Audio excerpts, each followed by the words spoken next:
There are times where you are the best qualified applicant, but you will not get the job offer.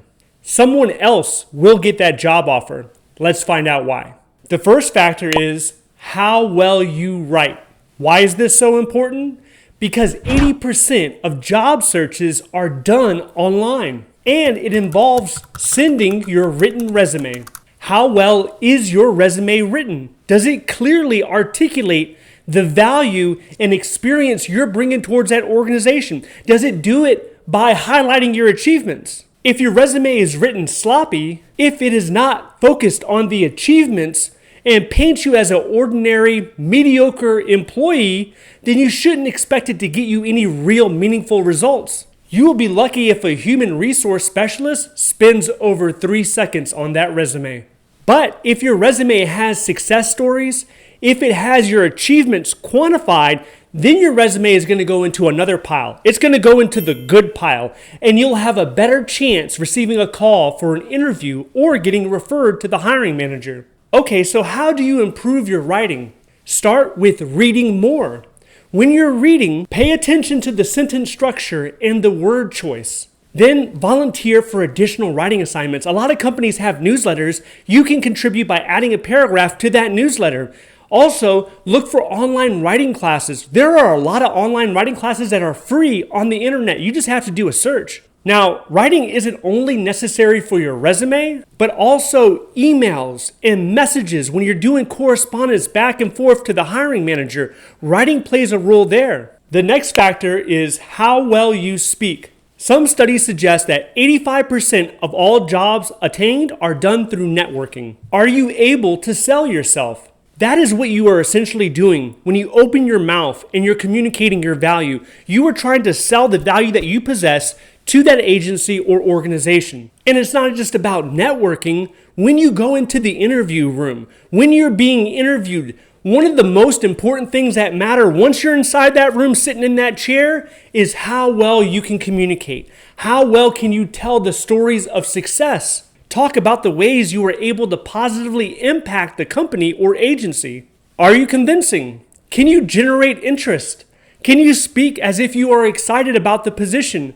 Believe it or not, that can make a huge difference. One of the most underrated skills is communication, and it impacts almost every area of your life.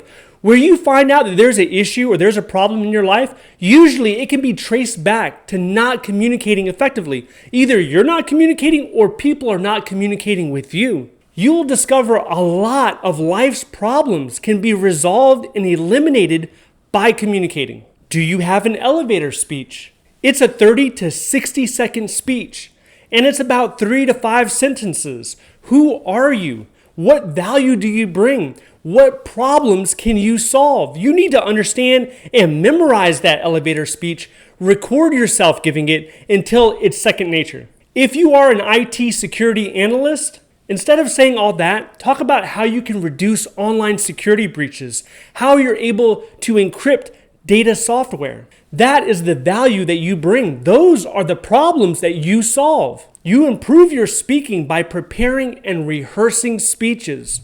Write a speech, record it at home in front of a camera, and then watch it. See how your words are flowing.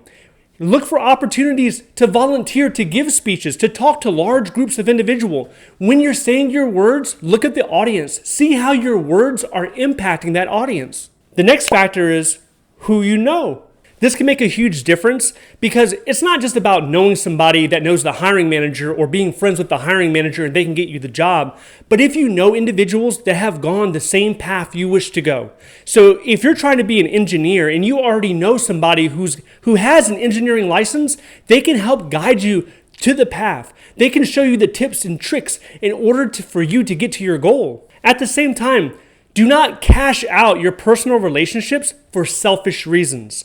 There's a guy that calls me every couple of weeks asking me, hey, do you have any positions open in your office? And that's the only reason this guy calls me. If it weren't for my position currently, I don't think he would ever call me. All right, so nobody really wants to feel used that way. So make sure that it's a give and take. Ask for a quick meeting with somebody who might have information that you're trying to get.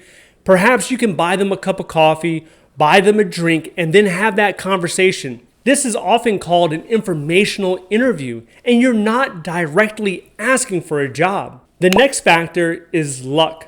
Would you like to learn how to improve your luck? It's simple. More preparation and more effort. Same thing with fishing. Do you want to catch more fish? Use more fishing poles and better bait. And sometimes you have to try different bodies of water. Can you imagine if you were at the same creek every day with one fishing pole, casting, trying to get a big fish, and nothing's ever biting? Well, maybe nothing's biting at that creek because there's no fish there, or you're using the wrong type of bait. So you really have to look at it from a different perspective and increase your odds of winning. Do you want more job offers? Strengthen your resume. Apply at different federal agencies. Increase the amount that you're applying. Stay focused on the process, and whatever you do, do not give up. Now, if you're watching this and you're in a low or a minimum wage type job and you're looking for your chance to get out of there, you want to get a better salary, a better job, but you can't figure out how, then I want you to watch this video next. If you want to see more videos like this, please click like and subscribe. Thank you for watching, and I'll see you in the next one.